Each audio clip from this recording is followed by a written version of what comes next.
Well, I'll be honest with you. What I teach every day, I touch on people. And I mean that physically and just emotionally. This is Blair Durham with Black Wall Street Today, your media hub for all things Black entrepreneurship, politics, news, and events in Hampton Roads and beyond. When I say black, y'all say Wall Street. Black Wall Street. Black Wall Street. When I say black, y'all say Wall Street. Black. Black Wall Street Today. I am your host, Blair Durham, and we've got such an exciting show in store for you. Before we get started, you are invited to join the conversation online. Follow our hashtags, Black Wall Street Today and hashtag add this to the list. Like us on Facebook at Black Wall Street Today and subscribe to receive updates from our regional Black Chamber of Commerce, Black Brand at www.blackbrand.biz. Are you interested in being featured on our show? Visit blackwallstreet.today and submit your information. We would love to have you and your perspective. We're going to jump right into our first guest for the second installment on our Stocks and Entrepreneurship series, introducing stock market and entrepreneurship with Hampton University alum, Mr. J.R. Fenwick, founder and CEO of flipthatstock.com and award-winning author of How I Quit My $100,000 a Year Job. J.R., are you there? I am. How you doing? I'm doing so well. It's good to hear your voice this week. Thank you. It's good to be back. Listen, I saw your feature on blacknews.com. What is it that you are doing by way of your platform to recreate Black Wall Street, JR? Well, what we did was we really have created an educational movement where we have a goal of training 1,000 beginners. They don't have to know anything about the stock market. And we want to teach 1,000 beginners in the year of 2019 how to get started in the stock market. Everything from, what is a stock? How does the stock market work? How do I open up a special account to trade stocks? How do I find stocks? What software do I use? Everything from A to Z, so that they, within this year period of time, become proficient and self-sufficient. So we're not teaching them to say, hey, we're just going to follow JR and what his stock picks are. No, it's you're going to be able to find the stocks. You're going to be able to do the techniques yourself. And so that's our mission, and that's our way of helping recreate Black Wall Street.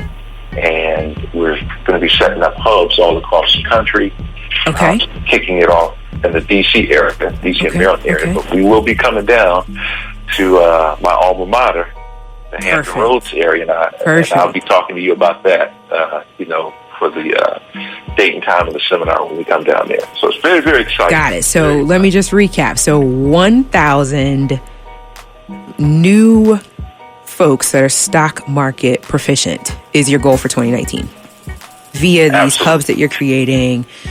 I think it's a fantastic initiative. So let's get into some of the nitty gritty right now. Let's talk about the 11 no's of the stock market. What can you share with us? Okay. And let me say this real quick before I get into that. Yeah, go Imagine, when we have something happen in our community, if it's police brutality or whatever, there's injustice. Oftentimes we'll see 1,000 people or more out in the streets marching and chanting and protesting and all that. So imagine if we had that same activity, and this is the goal, but now we all know how to trade in the stock market. We all know how it works. We all are enhancing our education, our confidence, and our finances. So this is really a like I said, an educational movement along those lines, and that kind of ties right into. Thank you. That kind of ties into some of the no's that you were asking me about. Like, what are these no's that you're talking about when it pertains to the stock market? The stock market, irregardless of if you're in school, if you have a job, if you're an entrepreneur, it's a perfect fit because it has these no's, meaning there's no office required. There's no expensive equipment that's needed. Most really you just need a laptop or your phone or a tablet, and most people already have that, and an internet connection. if you already have a business, you don't want to take on a whole nother business. So there's no hiring, there's no firing, there's no accounting that has to be done for employees. There's no selling of products, no recruiting. There's no boss. There's no limits on the income you can make. There's no degrees or certificates or licenses needed. There's no confinement, meaning that as long as you got your laptop, you can do this from anywhere. Anywhere. There's a lot of appeal there, for sure. Yeah. So that's one of the reasons I love it, is because, I can do, there is no confinement. So it's almost like the ultimate freedom tool. And there's no knowledge-based restrictions. So what I mean by that is, like, there's no, it's unlimited learning opportunities, and that's equally as important as the money, because when you go out and you know how the market works and you're talking in different circles, you walk different, you talk different, and what price do you put on that?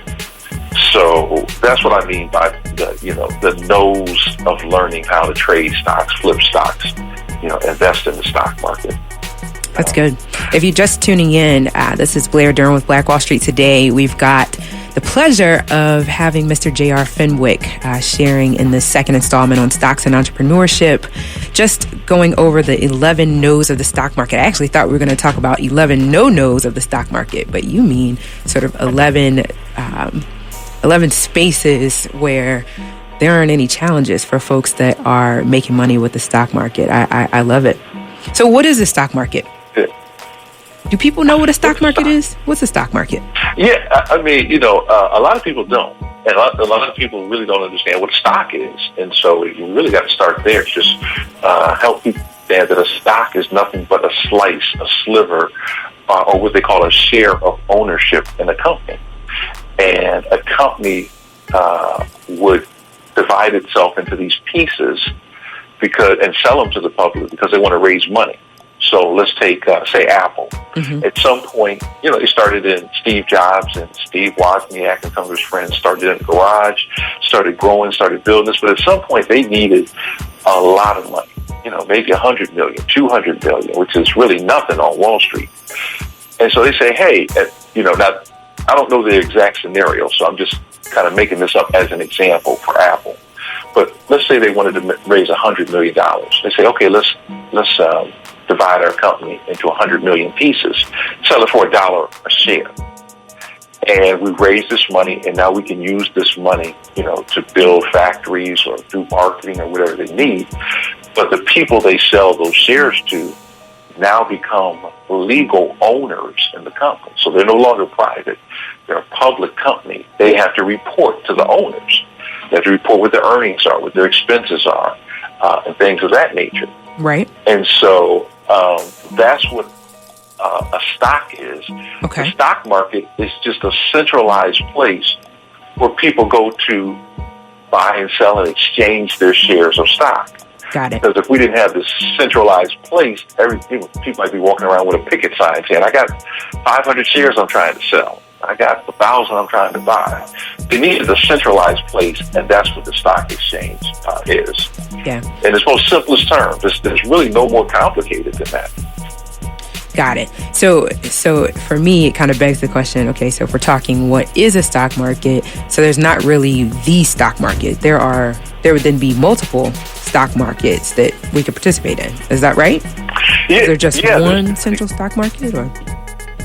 Well, most people have heard of the New York Stock Exchange, but there's multiple exchanges out there. It's kind of like, the first thing that came to my mind was like an octopus with many legs out there, but they all feed into this, this centralized body. So there's a lot of different exchanges out there that people can go through, and sometimes when they place an order to buy and sell a stock, it's routed to all these different exchanges they may not even know about. But I try and keep it as easy to understand as possible. And if you think of the stock market, it's just like a big flea market where everybody shows up to either buy their stocks or exchange their stocks or sell their stocks. That's really the general concept. Okay. I'm with you. So if you're just tuning in, we are here with J.R. Fenwick, who has an initiative underway to develop 1,000 new stock traders or investors. And so we're just going through some of the basics in terms of how a stock market operates, what a stock is. What time does the stock market open, JR? That's a good question. I always ask people that at my seminars. I start off by saying, who likes to shop? Right. Who likes to shop? And there's always hands that pop up, and I say, what time is your favorite store open? And people are like, it opens at 9 o'clock, it closes at 6 o'clock, and on holidays it stays open till 11, and they know all this stuff. They know all the details. The stock market open. They know all the details. I said, what time does the stock market open? And I've spoken to thousands of people across the country. Out of those thousands, to date, 11 people, and these are some of the most well-educated folks on the planet, 11 knew what time the market opened. Wow. Of thousands of people. 9:30 out of thousands. So for the record, what time does it open? So for the record, it opens at 9:30. 9:30 a.m. It closes at 9:30 a.m. It closes at 4 p.m. Eastern Standard Time. Got it. That's the store. That's the most important store people need to know. What time it opens, because these very stores, if they know that their hours are stores they can buy stock in, and they don't even think about it. So it's quite interesting. But yeah, those are the hours, 9:30 to 4. 9:30 to 4. Okay. So tell us what a broker is with regard to the stock market as we're winding up here. Okay. So a broker is just a middle person. A broker is just someone who facilitates a transaction between a buyer and a seller. Okay. So you have somebody say, they want to sell the stock. Somebody wants to buy it. So the broker is really the one who goes to the stock exchange and grabs all these shares, and then there's the middleman that facilitates it. And you have these brokerage firms, E-Trade, TD Ameritrade, Scottrade, Charles Schwab, Fidelity. Okay. We've heard of all these. Yeah. That's all they are is middlemen between buyers and sellers. So are they necessary? Do we have to have a broker in order to enter the stock market? Yes. Unless you want to go, say you wanted to buy some stock in Coca-Cola. You could contact the company the old-fashioned way, send them some money, and they'll send you a stock certificate in the mail. Nobody does that anymore. Got it. Everything is electronic. Right. So you just go through your broker, and within a matter of milliseconds, you have that boom, certificate. You have the stock, yeah. And you can get rid of it just as quick as well. Tell us. You definitely want a broker. You want a broker. Okay. So tell us 2 major things that people do with stocks. So the 2 major things that people do with stocks is, now there's many things, but there's 2 major ones. They typically invest, and that just simply means that they buy and they hold that stock, those shares of stock for a year or longer, or they trade the stock. And all that simply means is that they're buying and selling the stocks over a shorter period of time, which could be months, weeks, days, hours, minutes, even seconds. Got it. So trading and investing are 2 different things. All right, so investing longer term, year or longer. Okay. And also, investors buy low with the intention of selling high somewhere down the road. Traders, we can make money when the stock goes up and when it comes down. And that's a whole other topic, but that's perfect. Your listening audience just pays attention to that. Traders can make money when stocks go up and when they come down. Perfect. Well, we got to wrap up, JR. We got to wrap up. This has been great, but I want to let folks know we'll be back next week with the 3rd installment. This segment was brought to you by flipthatstock.com, the leading education and technology company that specializes in teaching beginners how to trade in the stock market. Thank you so much, JR. Hey, thank you. Enjoyed it and looking forward to next week where we continue the conversation. Yes, as am I. Thanks a lot. The release of the highly anticipated finance self-help book, Girl, What You Gonna Do With Your Money? is right around the corner, and here to share more about it is its author, serial entrepreneur, and business magnate, Tawana Golson. Tawana, how are you? Hi, I'm doing great. How are you this day on this great Getting Up Wednesday? Yes, so good to hear your voice. I'm banging on things and getting in trouble with my producer. You know you're my fave. Tawana, please tell us about the book. Why do we need it? Why do you need it? Everybody needs it, not just girls, but guys. To guys have been buying the book. Thank you, guys. We all need it because we just need to get our money straight. It's the beginning of the year. You know, it takes 14 days to form a habit. I got 14 chapters in there. If you just take one chapter a day, make minor changes in your life, you can change the trajectory of your financial life. So I wrote it because so many people ask me, Tawana, what do you do? And I said, you really want to know? So now I have a book, and I'm so excited to share that with you guys on Saturday as we launch it. I was just going to say, because, you know, people launch books all the time, but then you have the Tawana Golson way of doing things, which says, you know what, it's my birthday, I'm going to have this big old event. So let's talk about, like, the event itself. The event itself, okay, so what it's going to look like, a whole lot of surprises from what they tell me. Some things I'm not privy of because it is my birthday, so I guess they want to surprise me again. Wow. So I'm not privy to some of it, but we are going to have some celebrity guests. We're going to have people reading, including men that are going to do some readings. You're just not going to hear me.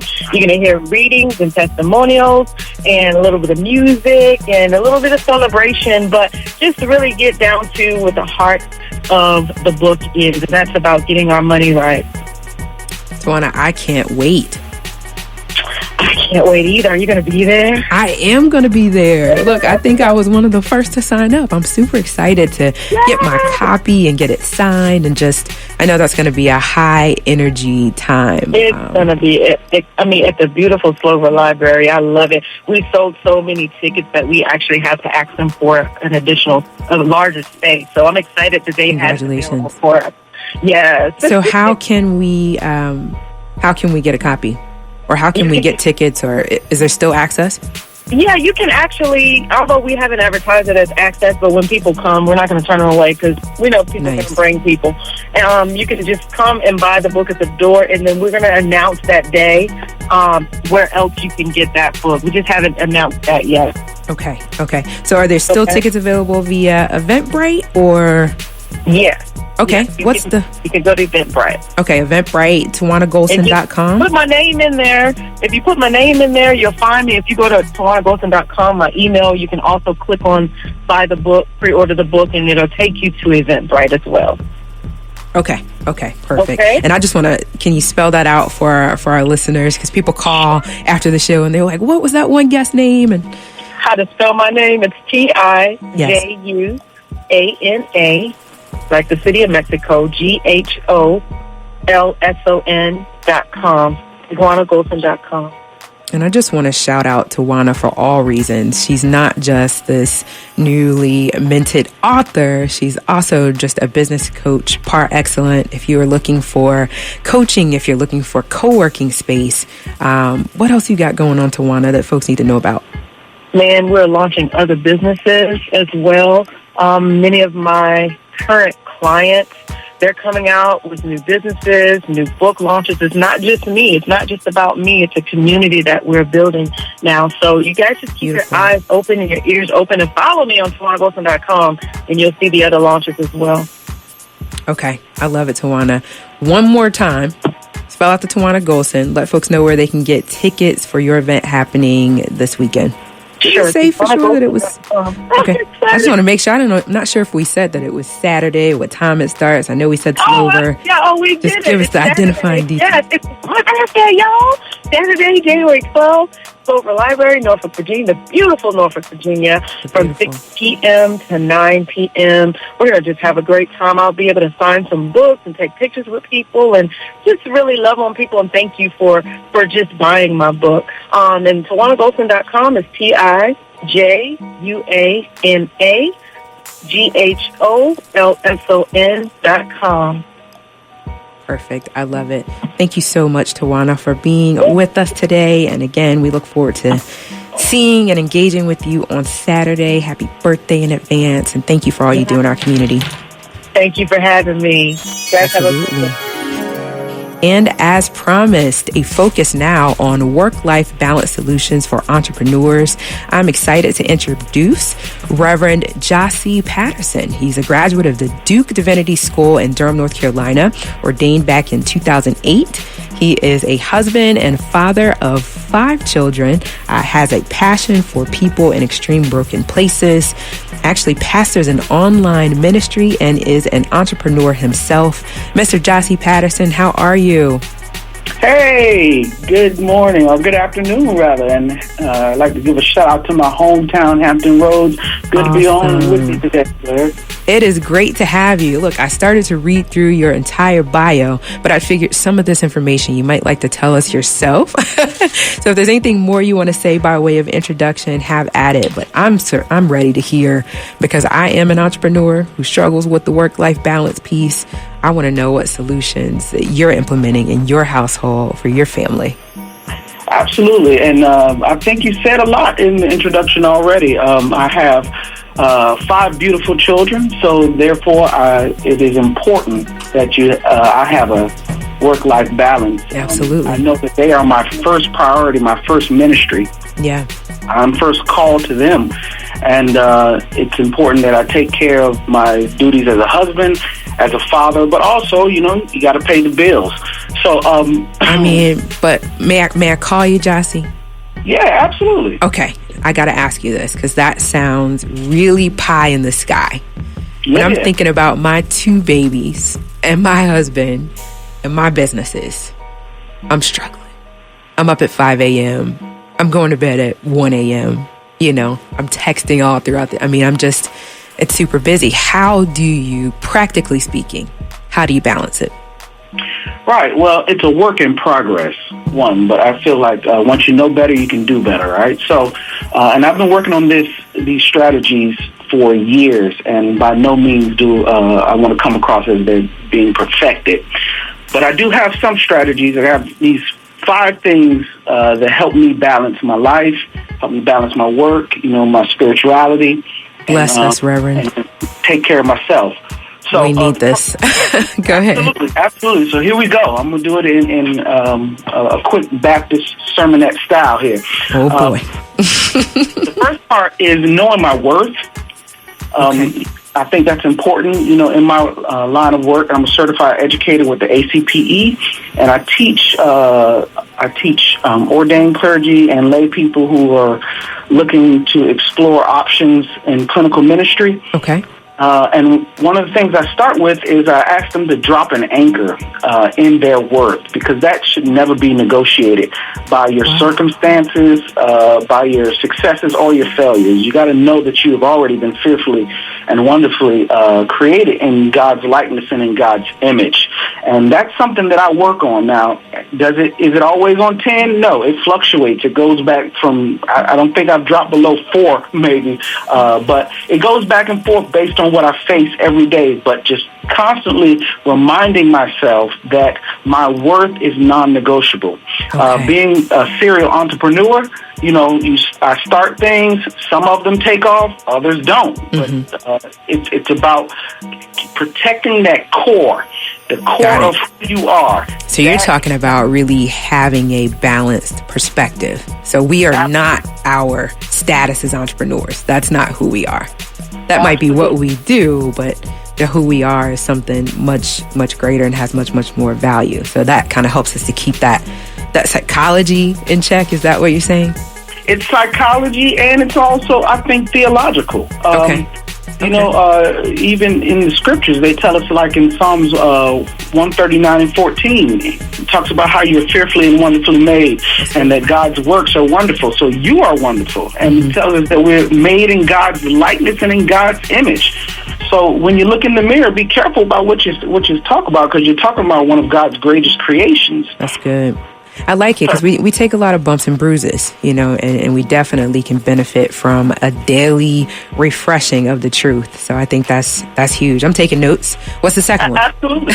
I believe before you get started on like your aspirations, your dreams, starting a business, you have to have a healthy relationship first with yourself.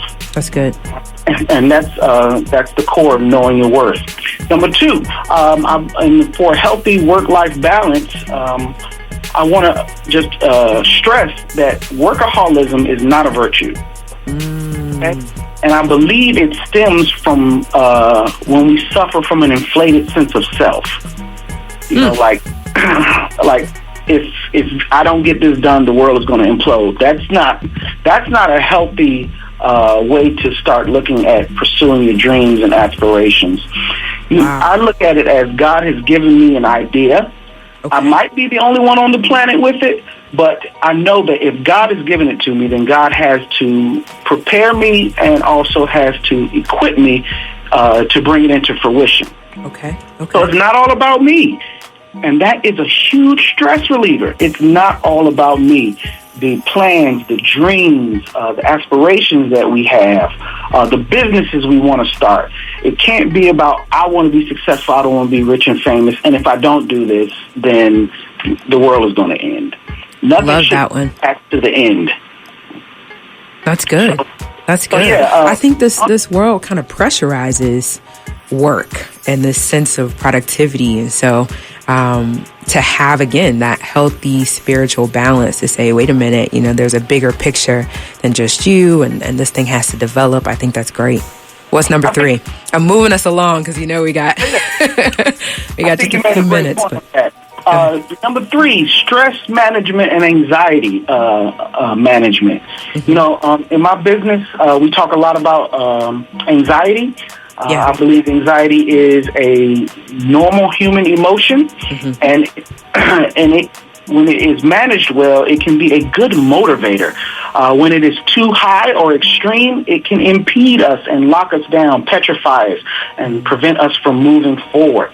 So just managing that. Since anxiety is, if you want to get into the biology and the physiology of it, anxiety can be managed through physical activity many times, to keep it at normal levels. So it's important to have some type of regimen in your life where you manage your stress. It can't all be always on. You can't always have stimuli coming in, especially with the usage of social media and devices. We're always looking at our text messages, having to update, having to tweet, having to post on Instagram, having to check our likes and things like that. Watching TV. As a matter of fact, if I can be a little transparent, I have a therapist, and my therapist told me, she was like, what do you like to listen to on your way to work and on your way home? And I told her I listen to talk radio. She was like, what does that do for you? I was like, it gets me riled up. And she was like, and you wonder why you walk into the house amped. Turn it off. Have some quiet time. So downtime away from that stimuli. In your bedroom, turn the TV off. Let your bed that be a sacred place of management and meditation. So being intentional about creating that. I love that. Absolutely. That's good. Give us 4 and 5. Sorry. Go ahead. We're going to have you back, Jossie, I promise. Hey, absolutely. Start living and stop existing. Take some agency over your life. All right? You're not a victim. And if you have been victimized, that's okay. There's redemption for you. There are people out there who can help you. There are programs out there who can help. But if you live life like a victim, then that's how you're going to see the world. And so when you think about that one in the context of entrepreneurship, how do you see it kind of tying in? I'm thinking about when I think about start living and stop existing, sometimes we kind of get caught in that rut, that routine of just going. But pausing to kind of smell those roses, I think is very important. But it sounds like you might be hitting at something a little deeper. Yeah, well, stop waiting for permission to live your dreams, to start your business. You don't need permission. If it has dropped into your spirit, that's all you need to get That's started. all you need. Now, that's really good. Because I think a lot of times we're looking for that support from those family members, those friends. And, we typically don't get that till after we're successful, So I love it. What's number 5? Number 5, and I have to bring this up. We have to improve our health, especially in the African American community, other communities of color, where you might be living in an area that is like a food desert. You have to be intentional about taking responsibility for your health, making better choices, and start to eliminate some of the toxic things that we put into our system. Yeah, love that one. Yeah, and that it starts with the biology of it all. We can sometimes start putting things into our system like fast food. We got to wrap it up. I'm sorry. But please let us know, Jossie, how can folks get a hold of you? Because I know folks are going to want more of this great information. How can they reach you? And then we got to transition. Absolutely. Check me out on social media. You can go to One Church RDU, or you can reach us on Twitter and Instagram at One Church RDU, or look me up on Facebook, Jossie Patterson, Gyasi. You know how to spell Patterson. An incredible online ministry. Thank you so much, Reverend Jossie. It was great having you. I look forward to bringing you back at least quarterly because we need this reminder. So again, thanks for your time today. No doubt. Thank you, Blair. Appreciate it. You are welcome. All right, I've got just a couple more announcements here as we segue into our last guest of the day. I certainly want to share that the 2019 Black Business Gala, sponsored by the Greater Durham Black Chamber of Commerce, is about to happen February 2nd, 2019 from 6 p.m. till 10 p.m. You can join the Greater Durham Black Chamber of Commerce there in Durham, North Carolina, as they celebrate the outstanding and continuous history of Black business development in Durham, North Carolina. As we know, Durham, North Carolina was home to one of the several Black Wall Streets that have existed here in the United States. So this gala will honor two deserving individuals that have made a significant impact as leaders in the business community. You're invited to help them celebrate their honorees for their many contributions. The GDBCC will also award 3 businesses for their efforts at the Black Business Gala. Join them as they recognize an emerging business, a long-standing business, and a community organization. And our last guest of the day, Miss Sharon Luster. She's an accomplished fitness professional, so she'll help us with Jossie's number 5 there. She's maintained and taught over 25 fitness certifications and fitness formats over a 20-year career, alongside the experiences gained within her bachelor's degree. She's got an exercise and health promotion degree from my alma mater, Virginia Tech.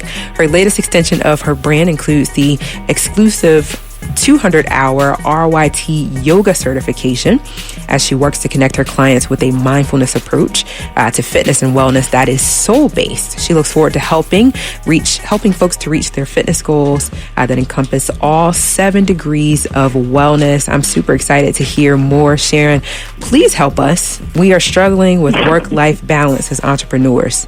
What is your secret sauce, ma'am? How are you today?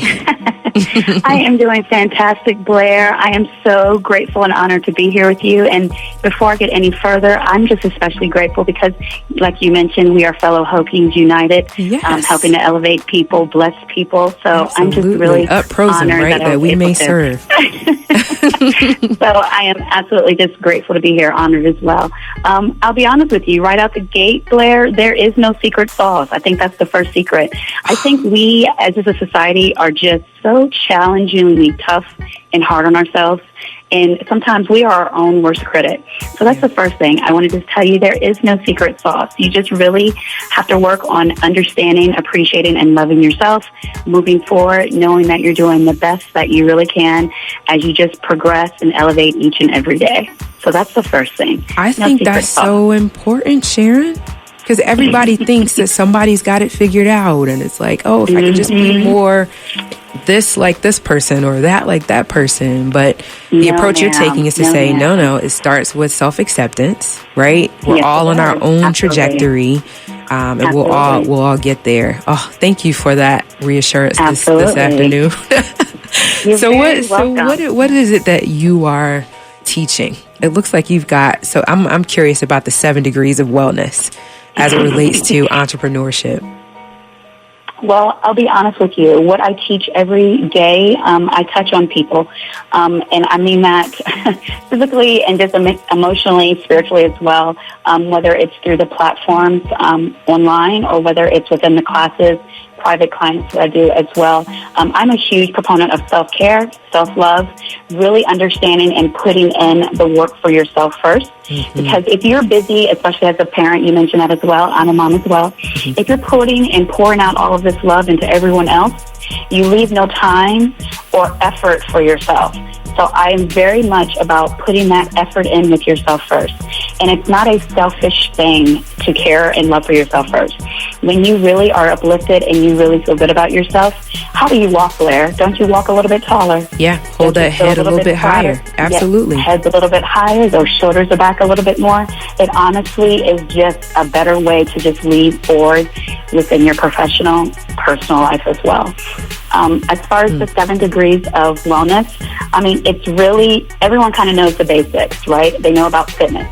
They know about spirituality, right? Sure. They understand and know about, the physical aspect as far as nutrition is concerned. But honestly, I don't want to get people all caught up in, I have to do all these things all the time in order to be totally fit. Really take it back to just the beginning. Understanding, to look good, you need to feel good as well. And when I say look good, I'm not even talking about a six-pack. I'm honestly just talking about how do you really walk? How do you walk your path? You're uniquely, like Dossie touched on, you're uniquely and wonderfully made. You have a specific, unique path that is for you. It's not going to look like how Blair's looks. It's not going to look how my favorite auntie's looks. It doesn't look how the mailman's looks. So just understanding what it means to you in order to move forward is really the huge proponent when it comes to wellness. Okay. But as far as answering your question, physical, of course, we know. Yeah. Emotionally, we know.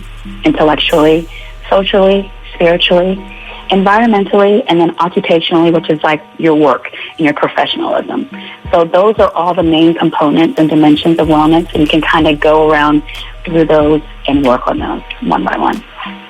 And so what is it that you're doing within your practice? Do you operate a gym? Do you work within someone else's gym? What's your contribution as it stands?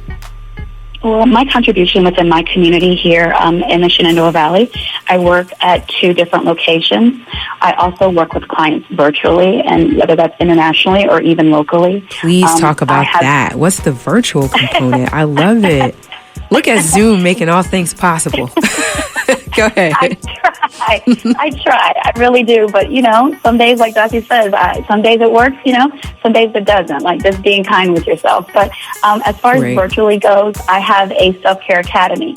And what that entails is I work with people to take care of their fitness, whether it's giving them programming that's unique to them or depending on the area, directing them to the resources that are appropriate for them based on what their quote-unquote soulmate workout is. Soulmate workout is just a workout that you're going to do day in and day out that keeps you consistent. I don't want to, introduce someone to Zumba if they don't enjoy dancing. You know what I mean? Sometimes people get cookie cutter programming and it's not really tailored to them. So I work with them to get, find their soulmate workout. So I do the physical part. I also counsel them nutritionally. Like you mentioned, I do have a degree. This is what I do. It's what I've done for over 20 years. It's my passion. It's really my love language and how I'm able to bless people because it really makes me feel as I'm contributing, into the world. So I deal with you physically. I deal with you nutritionally. And then I also hit upon the mindfulness. A lot of times, people don't have that mindset, the way that really it would be best behooved for them. So I really work to nail that down and find out what is their magic and how do we keep that magic and keep them sustainable so that they are a productive person within their own life. Beautiful. If you just tuned in, we're having a fascinating conversation now about work-life balance for the entrepreneur. We featured Reverend Jassy Patterson, and we're talking now with Sharon Luster, who is an extremely accomplished fitness professional, sharing with us sort of every realm of wellness and how it sounds to me like we've just kind of got to balance all of these things if we're going to lead lives that are full and fun and productive and healthy and helpful. You're kind of like all in my lane.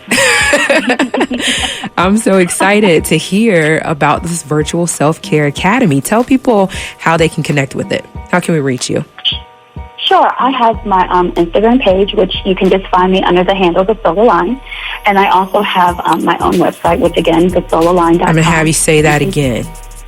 What was it? Absolutely. On Instagram, it's The Soul Aligned. Just, The Soul Aligned. Aligned. So we're talking TheSoulAligned. The Soul Aligned. You got it, Blair. Okay. You got it. TheSoulAligned.com as well. You can find me on that website. You'll find a welcome video. You'll find actually some free mindfulness meditations on there as well as a self-love meditation for free. You'll find my schedule, my teaching schedule, whether I do master classes up and down the East Coast or whether I'm local in your area. I do classes as well within my Self-Care Academy. I also have a Yoga Soul Academy, the Yoga Soul Experience, where I'm able to teach people about yoga, about mindfulness, about meditation, about using essential oils, about using that practice of really just kind of getting you back connected with yourself. There's so much stimuli out there. Like Jossie mentioned, everyone's always in their phones. They're listening to things, watching things. And a lot of times we are so wound up or so overstimulated, we don't listen to the voice within. We Sharon, I got to cut you off. I'm so sorry. This has been phenomenal. I cannot wait to have you back on, again, thesoulaligned.com, The Soul Aligned on Instagram. I want to thank you again, and I certainly look forward to talking with you soon.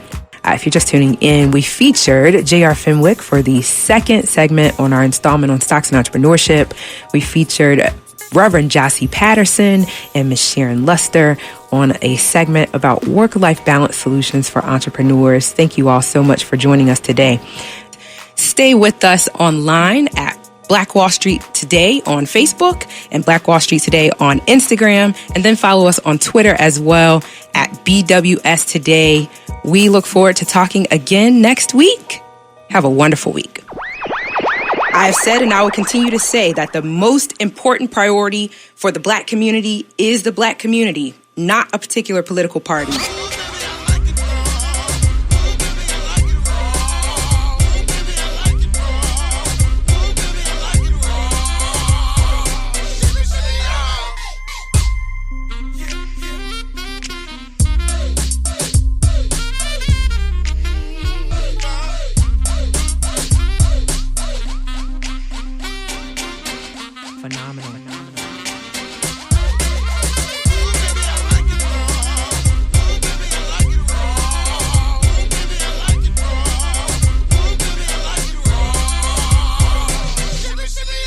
Phenomenal.